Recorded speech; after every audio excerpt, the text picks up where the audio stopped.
Inilah babak baru kasus pembunuhan gadis cilik di Bali yang makin panas. Pasca muncul Hotma Sitompul menjadi pengacara ibu angkat korban, Selasa kemarin pengacara kondang Hotman Paris Hutapea juga resmi ditunjuk sebagai pengacara AG, tersangka pelaku pembunuhan ANG. Lalu apa yang mendorong Hotman Paris ikut terlibat untuk menyelesaikan kasus ini? Benarkah Hotman yakin bahwa selain AG, diduga masih ada pelaku lain di balik pembunuhan sadis sang gadis cilik?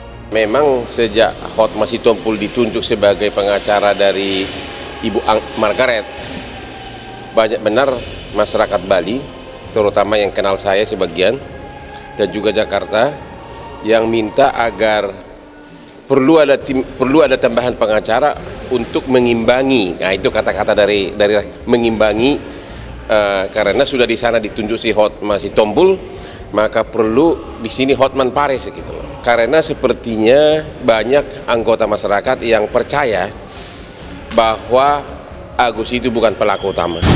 Jadi per hari ini tanggal 23 saya datang menemui dia di Mall of Indonesia untuk meminta bantuan secara kemanusiaan mengungkap tabir kematian adik kita Angelin.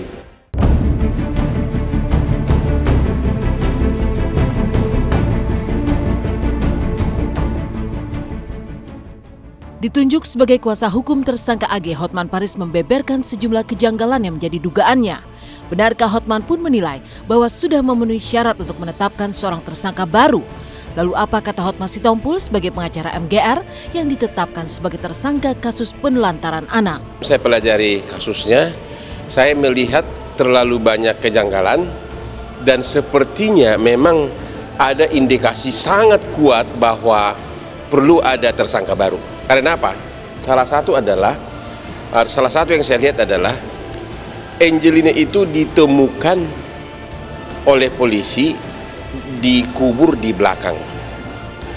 Menurut pengakuan Agus, lubang itu sudah lama ada, jauh sebelum Angelina dibunuh.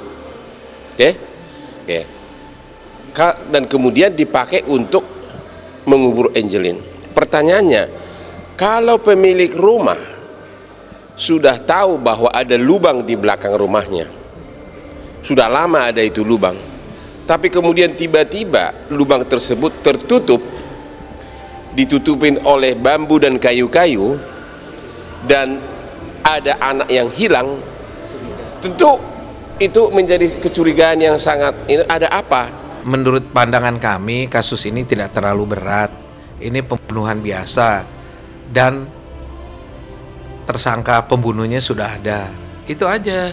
Bahwasanya kemudian orang-orang ribut-ribut cari pembunuhnya lain, ya kita hadapin aja. Kalau bisa dibuktikan bahwa ada pembunuh lain, silakan maju ke pengadilan, tapi jangan dibikin-bikin.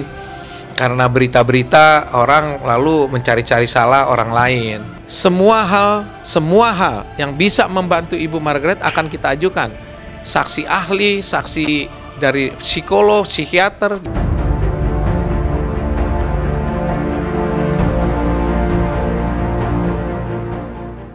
Sementara itu Ibu Hamidah, ibu kandung korban, terlihat masih syok atas peristiwa naas yang menimpa buah hatinya. Meskipun diadopsi sejak berusia 3 hari dan sejak saat itu tak pernah bertemu lagi anaknya, Hamidah terpukul berat karena melihat jenazah anaknya harus menjadi korban pembunuhan sadis sang pelaku. Bahkan Deddy Corbuzier pun turut memberikan pesan untuk pelaku pembunuhan. Dia masih shock mas, ngeliatin tadi tuh dia tambah shock. Iyalah, ya pastilah. Pasti dia bersedih dong anaknya begitu. Tapi ibu angkatnya, Ibu Margaret, lebih sedih lagi. Kenapa? Ibu itu dengan segala hormat melahirkan, memberikan pada Ibu Margaret. 8 tahun dia urus. Dia kasih nama anak ini dengan nama ibunya. Menyakiti seorang anak kecil, membunuh, memperkosanya mungkin, adalah sebuah perbuatan yang membuat Anda tidak lebih dari seekor binatang. Dan untuk itu, Anda layak untuk mati. Pemerintah kita berani mencanangkan hukuman mati untuk pengedar narkoba. Maka mereka harusnya berani mencanangkan hukuman mati untuk orang-orang seperti Anda. Orang-orang yang tidak ada bedanya dengan hewan. Karena apabila Anda bebas dari penjara, Anda tidak akan berubah. An attitude cannot be changed, and I believe on it.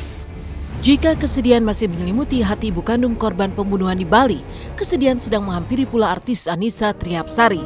Sejak ayahnya dirawat di rumah sakit Sabtu lalu, sang ayah sempat kritis.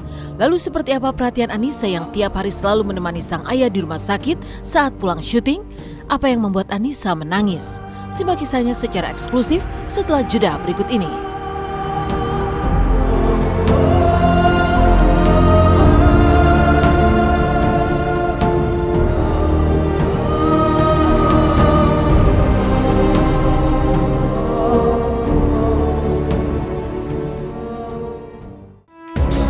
Selamat pagi pemirsa, bertemu lagi dengan saya Mila Rahmawati. Dari kasus menyedihkan, yaitu pembunuhan gadis cilik di Bali yang makin panas. Inilah kesedihan Annisa Trihapsari di bulan suci Ramadan yang mendapat cobaan sang ayah masuk rumah sakit. Melihat kondisi ayahnya yang sempat kritis karena mengalami pendarahan hebat. Seperti apakah bentuk perhatian Annisa kepada sang ayah di tengah jadwal syutingnya yang padat? Benarkah Annisa menangis karena takut kehilangan sang ayah, sosok panutan yang sangat dicintainya itu?